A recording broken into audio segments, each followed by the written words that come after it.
everyone, and you're welcome back to She-spire Diaries, where we focus on women in business as well as the various challenges that they face, and also coming up with solutions and strategies that can help them grow in their various businesses. So whether you are a woman who already has a business, or you're a woman who has an idea but doesn't know how to actually execute this idea, well, this video is for you.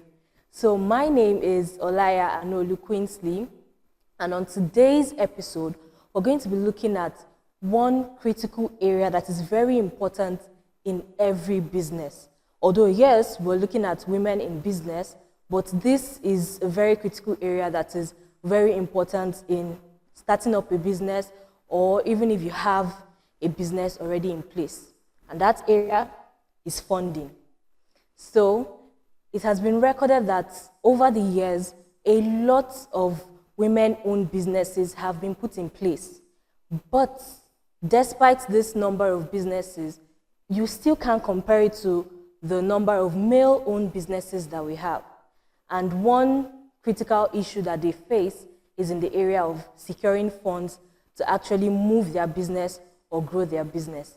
So now we're going to be looking at the various challenges that these women face in securing funding. According to Rockefeller Philanthropy Advisor, about 98% of Nigerian women in the year 2022 had continued to struggle with inadequate access to finance from formal credit markets. The UN reports that about 52% of women-led businesses identified access to finance as a major constraint to growth affecting their business. I mean, this is compared to the 30% of male-owned businesses that we have in Nigeria. In a similar way, 56% of female entrepreneurs reported being rejected in their most recent loan applications. This is compared to about 17% of the men who applied for various loans. Now, from all this that we've seen, we could streamline it to the fact that these women actually face difficulty in accessing loans or getting the necessary finance required to manage their business compared to their male counterparts. The National Bureau of Statistics in Nigeria states that about 80% of women-owned businesses fund their businesses from their finances due to difficulties in getting some of these funds from external sources.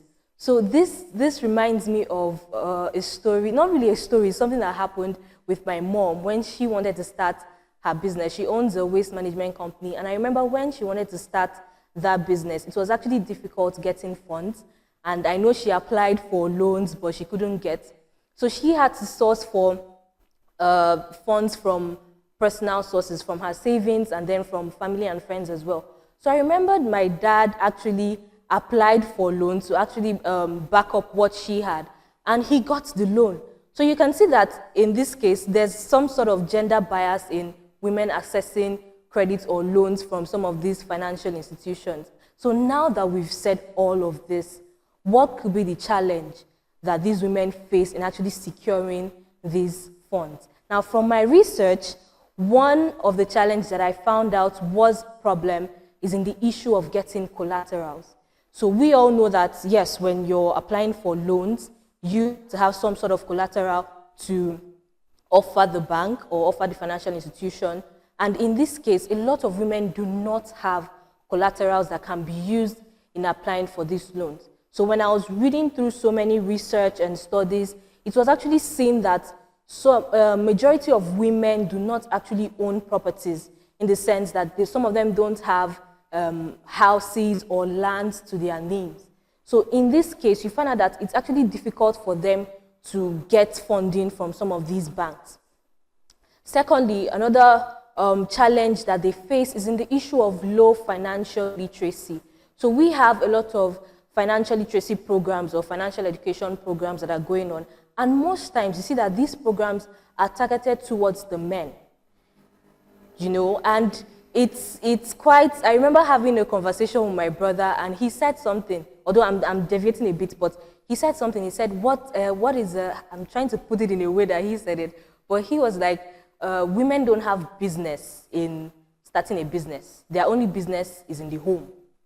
And this brings me to the fact that a lot of people have that ideology, a lot of people have that mentality. So they don't see the need for women to actually have access to these financial literacy programs. So due to this issue, you find out that most women don't even know the type of loans to apply for. Why? Because they don't have this literacy education, this financial literacy education.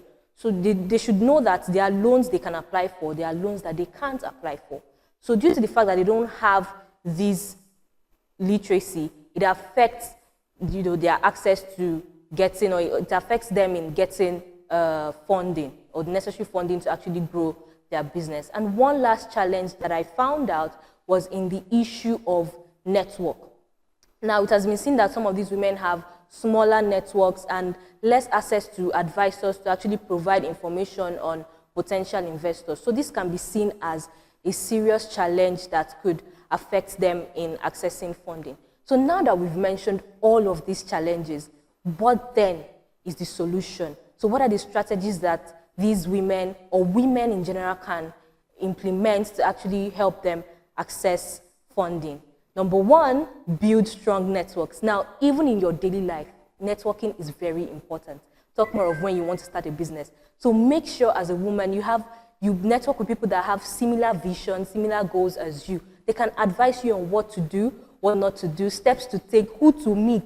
It is very important that as a woman who is aspiring to start a business or who already has a business, you should actually build strong networks. Number two, join women-focused entrepreneurial networks. Now, there are a lot of them out there that you can join as a woman. It will actually help you to know what is going on in the business world pertaining to women. Number three, look into grants specifically for women entrepreneurs. Now, we've established the fact that there are challenges, or the challenge of women getting funding is actually very, very serious. So now there are so many grants out there that are targeted towards women. Always, gender inclusivity, trying to put in women out there, put up women to get funds and every of that. So as a woman, seek out those grants that are pertaining to women entrepreneurs. There are a lot of them out there, and you can apply for them as well. Number four, strengthen your business plan. Now, it is very important, business plan, very, very important. As a woman who is starting up a business, try to design a very good business plan. There's a popular saying that says, he who fails to plan, plans to fail. So if you're starting a business and you don't have a concrete business plan, that's a very big issue. No potential investor will want to invest in your business. So have a strong business plan.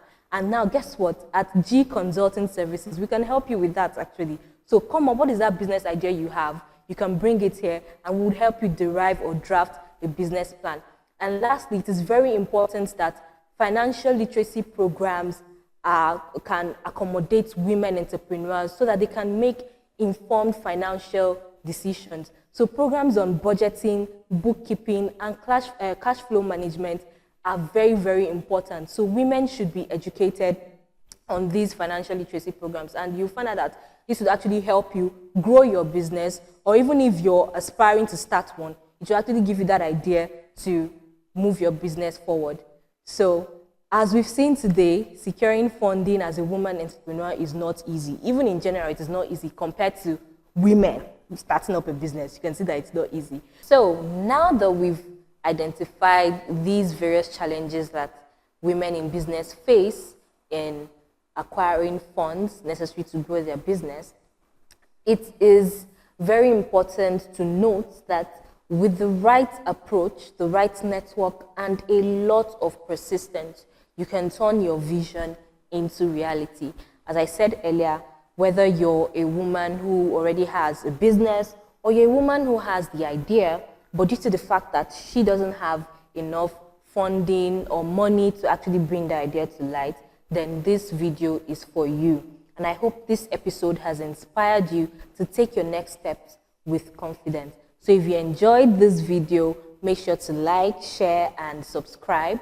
And if you have any tips or experiences that you may have had in relating to acquiring funding, you can please share it in the comment section, and I would love to hear your stories. So thank you once again for joining us on today's episode of She-spire Diaries, and I hope you're looking forward to our next episode. All right, take care. Bye.